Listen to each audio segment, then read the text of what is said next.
Today's episode is brought to you by Mazars. SoundCartel.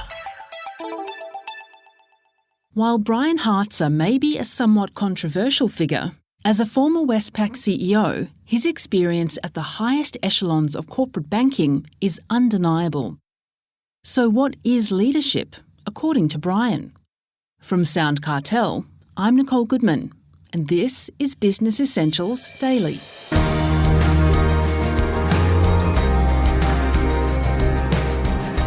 What's the difference between a good leader and a great leader?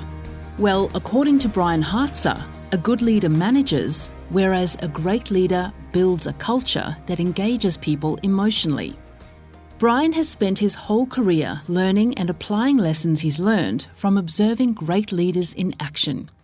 He was CEO of Westpac for 6 years, having taken over the role from Gail Kelly in 2014. He started his career with First Manhattan Consulting Group, and later he had senior roles at the Royal Bank of Scotland and ANZ. In late 2019, Brian Hartzer left Westpac following claims that the bank breached anti-money laundering laws. He spent the time since writing a book on leadership called The Leadership Star, a practical guide to building engagement. Although he's conscious that people might dismiss what he has to say about leadership from the circumstances of his departure from Westpac, he's convinced from the experience of other leaders that the Leadership Star model works. First, Chris Ashmore asks Brian why a high level of engagement is so important for a business. Well, I think most businesses would recognize that you're competing for talent, you're competing for people who are really good at what they do, and those people have choices. And so you want to create an environment where they're going to feel emotionally connected, excited about being there, as opposed to just having to pay them to be there. And engagement, to me, is a great way to think about that. And you've led organisations with, tens of thousands of people. How hard did you find it to get the culture of engagement right with such a large organisation? Well, obviously, when a business is large and you can't know everybody, that makes it more challenging. But what I found is if you understand what frontline people care about, and then you can link what you're asking them to do to the things that they care about, you can actually build a coalition of the willing. You can get people out in the front line actually working as a pincher movement to the managers down saying, hey, I'm hearing from the boss that he wants this. Why aren't you asking me to do that? And so on. And so I think it's a matter of trying to operate at all levels and enlist the frontline people in what you're trying to do. When it comes to engagement, is there a way to measure the success or measure the engagement? Yeah, there's some standard models. Aon Hewitt is one, Gallup is another. If you look online, there's a few different standard consultancies that do this sort of thing. And effectively, you send surveys out to people and they answer a bunch of questions that go to their emotional commitment. So it's things like, how often do you think about leaving here? And would you recommend this as a place to work? Even questions like, do you have a best friend at work, are things that people have found indicate whether there's an emotional connection or whether it's just a job. And it's something that I would assume you would have to do with some sort of regularity. Yeah, most companies that I've worked with would do it annually. And then in a large company where you have the resources, we would do what we call a pulse survey. So once a month, we'd send out to a smaller sample of people, randomly selected, and see how they were going. And that gives us a good insight about whether we're heading in the right direction or not. Now, since the time you left Westpac, you've been busy writing a book, The Leadership Star. Why the book, Brian? Well, I actually started this about 10 years ago. I'm an untrained manager. I don't have an MBA, so I had to figure it out as I went along. And I was very fortunate. I had a boss that took a risk on me, put me in charge of a business with 1,000 people, which was ANZ's credit card business about 20 years ago. And I had to figure it out. And I became convinced that if I could find the best people and make them want to work in that environment, we were more likely to be successful. And so I started paying attention to the people that did it really well. And I started taking notes. And we started seeing our engagement scores as well as our overall performance really go up. And I began to be asked by colleagues in other parts of the bank how we were doing it. So I started pulling those notes together and thinking about a framework that I could remember. I've found with a lot of business books, you finish them at the end and you can't really remember what you've just read. And so I thought it was really important to have a little framework people could carry around in their heads to check themselves against or help them figure out what they needed to do on Monday. And I always said that if I had the time to finish the book, I would. And about a year ago, I found I had a bit more time than I was expecting. So like everyone else in lockdown, it became a good project to focus on. Absolutely. Well, let's go through that framework, the 5-point framework. And if you can go through each one, it starts with care. Yeah, so the 5 points, I call it the leadership star because there's 5 points of a star and they all start with C, so it makes it a bit easier for people to remember.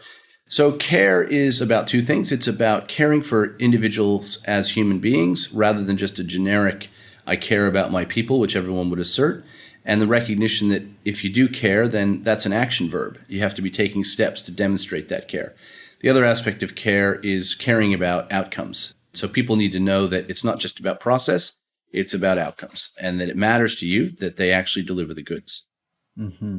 Well, the second point is context. Yeah, context is really about purpose and helping people understand the why. Why is the company there? What's it there to do? How does it contribute beyond just making money? What does it stand for? And then importantly, helping people understand how their job links, what they do all day, links to that bigger purpose of the organization.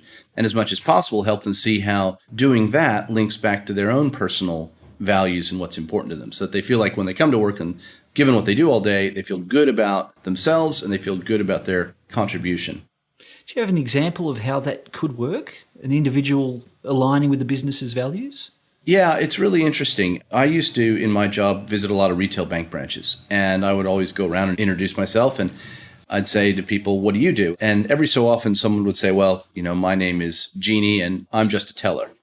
And whenever I heard someone say, I'm just a teller, I knew there was a problem with the manager, because I knew that the manager hadn't explained to this person that actually the teller is the face of the bank for many, many customers.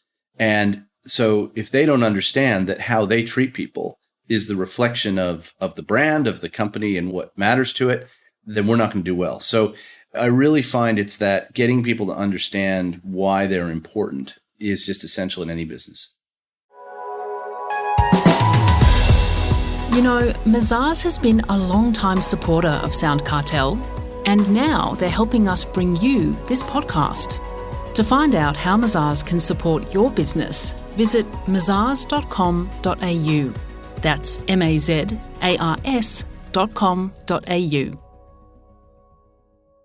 Well, the third point is clarity. What do you mean by that?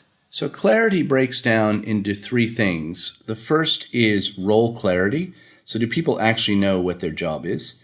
The second is goal clarity. So do they know what they're expected to deliver? What does good look like and what does great look like? And the third is behavioral clarity. So what behavior is okay and what's not okay? Now that might sound obvious, but if I take an example in startup land, for example, a common job title is product manager. And if you go and hire someone who's a product manager, say from Uber, and you put them into another environment and you don't actually have a conversation about what is the job of product manager in your business, you might find 6 months later that the person hasn't done a whole bunch of things that you thought they were supposed to do, and they're spending all their time on things that you don't value. And so it's taking the time to be really explicit with people about what you expect of them. It sounds obvious, but it's amazing how many managers make assumptions and don't actually do that. Absolutely. Now, the fourth point is clear the way. Are these the barriers that impede people from getting the job done? Yeah, absolutely. So clearing the way is all about barriers and the recognition that those barriers come in lots of different forms.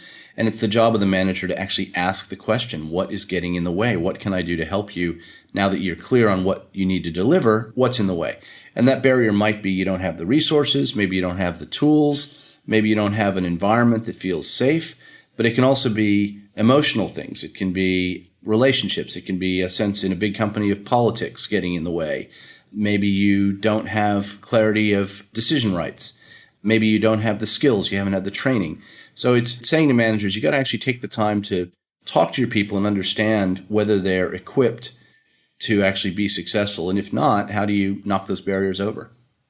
Some of those barriers are not so obvious, though, are they? There are those hidden barriers, emotional or political, office politics kind of things.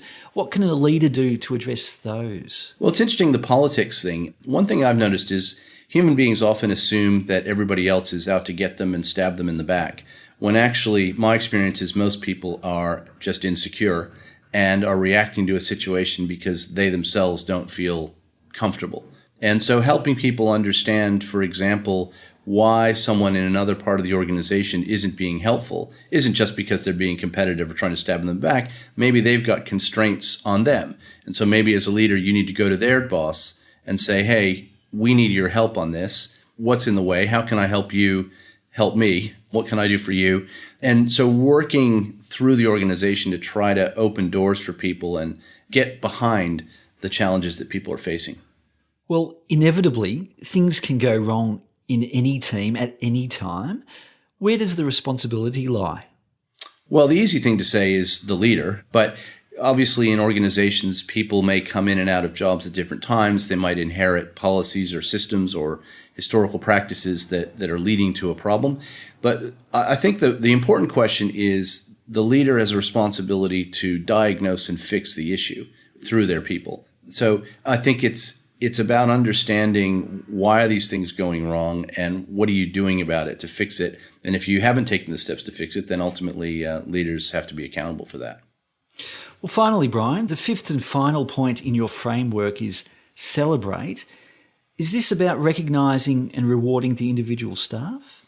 It's absolutely about recognition. It's the reason I had this as the fifth is that I think sustainable engagement is about creating a positive cycle where people achieve success, they feel satisfied by that, they feel recognized for that, and they want to keep going and they want to keep improving and so forth. And the thing with recognition is most people think that it's just pay and promotions. And what I try to draw out in this chapter is that there are lots of different ways to think about celebrating people's success that go beyond that. So thinking about both the top-down recognition you can do and also how do you get peer recognition going? Can you create environments where people are recognizing each other for the help that they've provided? How do you do things that are formal, like big celebratory events, and how do you do things that are informal? And it's really about getting people to open their mind and think about all the different ways that they can connect on an emotional level with people and really embed how satisfied they are with what people have done. Mm-hmm. And before we go, if I can indulge in one last question. Sure. What are you doing these days, Brian? So I've got a number of things going on. I'm really excited about what's going on with technology and the changes in business that are coming from that, both through the use of data, through the use of mobile technology and online. So I'm working with a number of startups and helping mentor some of those startups. I'm also working as a senior advisor to Quantium, which is a big data science company, and really enjoying that. That was former Westpac CEO, Brian Hartzer.